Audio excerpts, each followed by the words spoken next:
भक्तों, ओम नमः शिवाय। श्री शिवाय नमस्तुभ्यम। जय श्री महाकाल। भक्तों, गुरुदेव जी ने आज उन माओं, उन बहनों और उन पत्नियों के लिए उपाय बताया है जिनके घर में वो व्यक्ति जो अपनी नौकरी को लेके, जो अपनी पढ़ाई को लेके, जो अपनी एजुकेशन को लेके बहुत ज़्यादा चिंतित है। वो पढ़ता है लेकिन उसका कहीं ना कहीं एग्ज़ाम निकलता ही नहीं है। मतलब वो इंटरव्यू में फेल हो जाता है, और अगर कोई कंपटीशन की तैयारी कर रहा है तो वो प्रीलिम्स में फेल हो जाता है।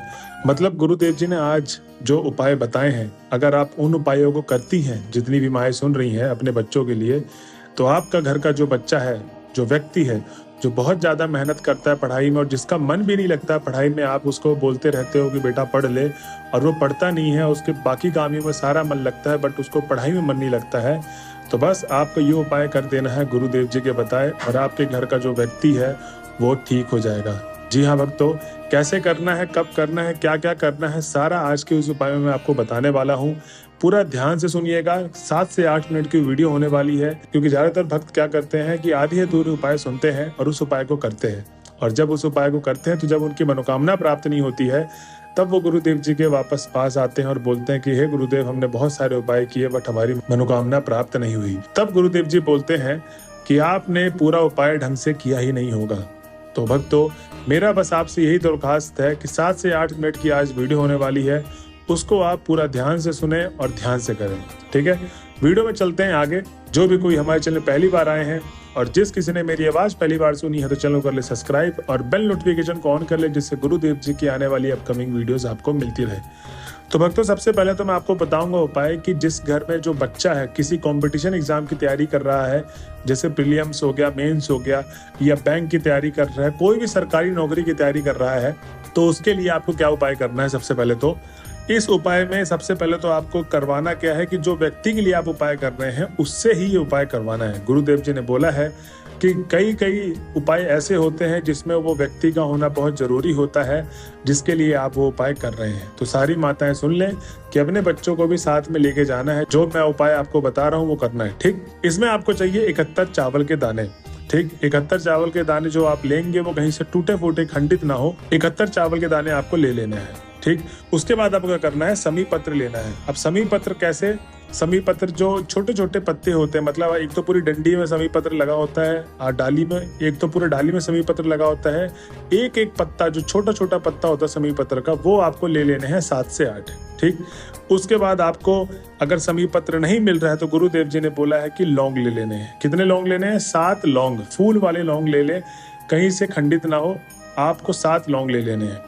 तो क्या क्या मैंने आपको बताया, 71 चावल के दाने, 7 लौंग और 5 से 7 समी पत्र आप ले लें। अब आपको शिव जी के मंदिर पे चले जाना है और तुमारुका जी का स्मरण करते करते आपको उस बच्चे से, जो आपके साथ आपका बेटा गया है, उसको क्या करवाना है, अशोक सुंदरी वाली जगह पे उसको ये तीनों चीजें मतलब हाथ पे रख देना है, लौंग, शमी पत्र और 71 चावल के दाने, और उसको अशोक सुंदरी वाले स्थान में टच करवा देना है। और उसको ये बताना है कि आपको अपना नाम बोलना है, गोत्र बोलना है, उसके बाद आप जिस एग्जाम की तैयारी कर रहे हैं वो एग्जाम के बारे में बोलना है, और जो आपकी मनोकामना है वो आपको बोल देनी है। ठीक, ये तो करना है आपको पहला उपाय जो गुरुदेव जी ने बताया है।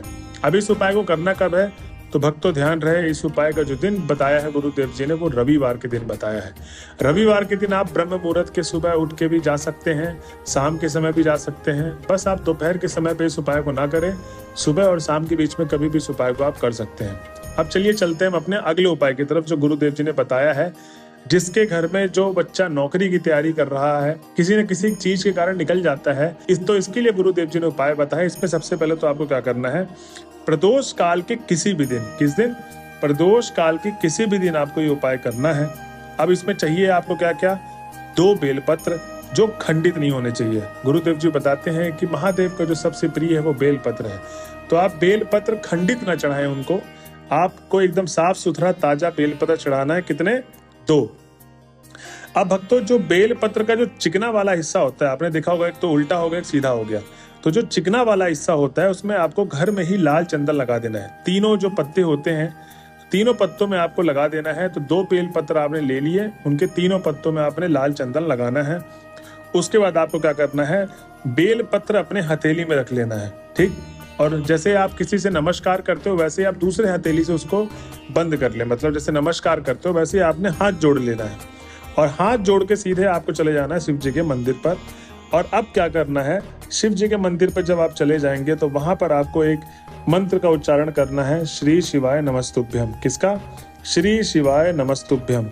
और उसको आपको 5 से 10 मिनट आपको उस मंत्र का उच्चारण करते करते मन ही मन अपने भगवान भोले से मनोकामना मांगनी है। हे भगवान, मैं इतने सारी नौकरियों में ट्राई कर चुका हूँ, मैंने बहुत सारे नौकरियों में इंटरव्यू दिया है, मेरी नौकरी लगती ही नहीं है। आप मेरी मनोकामना जरूर पूर्ण करिए, जिसकी मैं तैयारी कर रहा हूँ उसको सफल बनाने के लिए मेरी मदद करिए। मतलब आपको अपनी मनोकामना बोल देनी है भोले बाबा से, नौकरी से रिलेटेड जो भी है। और उसके बाद आपको वो जो बेल पत्र है वो आपको शिवलिंग के जो ऊपर वाला भाग होता है वहां पर आपको अर्पित करके घर की तरफ आ जाना है। तो भक्तों, ये था दूसरा उपाय। अब इस उपाय को कौन कौन करेगा? बहुत सारे लोग सोच रहे होंगे कि पहला उपाय तो था जिसमें बच्चे का रहना जरूरी है। तो भक्तों ध्यान रहे, जो दूसरा उपाय है उसमें भी गुरुदेव जी ने बोला है कि बच्चे का रहना बहुत जरूरी है, आवश्यक है, क्योंकि वो उसकी ही मनोकामना है। गुरुदेव जी कहते हैं कि उस व्यक्ति का रहना बहुत जरूरी है जिसकी जो मनोकामना है उसको पूर्ण करने के लिए। अब हम चलते हैं अपने अगले उपाय की तरफ। इस उपाय में आपको करना है, 1 लोटा जल चाहिए। अब 1 लोटा जो जल होगा वो घर से भरा हुआ होना चाहिए, मंदिर परिसर से नहीं भरना है, ठीक है? घर से भरा हुआ होना चाहिए 1 लोटा जल, और 1 बेल पत्र लेना है और 1 शहद की डिब्बी। अब जो 1 शहद की डिब्बी लेंगे वो घर में आपको मिल जाएगी, तो शहद की डिब्बी आप ले लीजिए।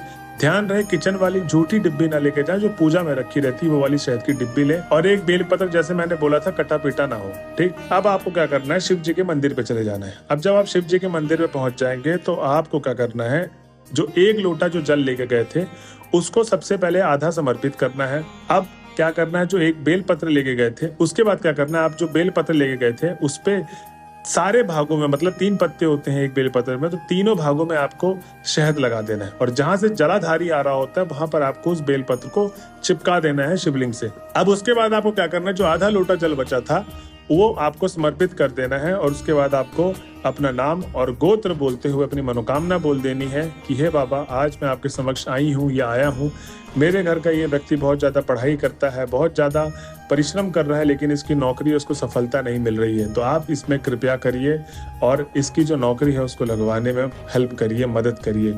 आपको जो भी मनोकामना है नौकरी से रिलेटेड वो बोल देनी है और उसके बाद आपको अपने घर की तरफ आ जाना है। अब इस उपाय को करना कितने दिन है? इस उपाय को आपको हर सोमवार के दिन करना है, ठीक है? हर सोमवार के दिन आपको इस उपाय को करना है। पिछला वाला उपाय था प्रदोष काल में, ये आपको सोमवार के दिन करना है। और उससे जो सबसे पहला वाला उपाय बताया था मैंने, वो रविवार के दिन करना है। तो जो लास्ट वाले अभी उपाय बताया सोमवार के दिन, अब इसमें बहुत सारी जो माताएं सोच रही होंगी कि इसमें तो हम कर सकते हैं अगर हमारा बच्चा खुद नहीं चाहता कि मेरे को नहीं जाना है मंदिर, क्योंकि बहुत सारे बच्चे होते हैं जो आनाकानी करते हैं मंदिर जाने में। तो इसमें ये जो मैंने तीसरा उपाय बताया, इसमें माताएं जा सकती हैं और अपने बच्चे का नाम और गोत्र बोल के उनका मनोकामना बोल सकती हैं, तो आपके बच्चे का जो भविष्य है वो उज्जवल होगा। तो भक्तों, ये थे उपाय गुरुदेव जी के बताए गए 2 से 3। इन उपायों को आप जरूर करिएगा जिस दिन मैंने आपको बताए हैं। जो भी इस उपाय को करेगा उसके घर का जो बच्चा है उसको प्रगति करने से कोई नहीं रोकेगा। तो भक्तों, ये थी आज की वीडियो। ऐसे ही बने रहे हमारे चैनल पे, गुरुदेव जी की और भी अच्छे अच्छे नए नए उपाय आपको मिलते रहेंगे। जब तक के लिए हर हर महादेव।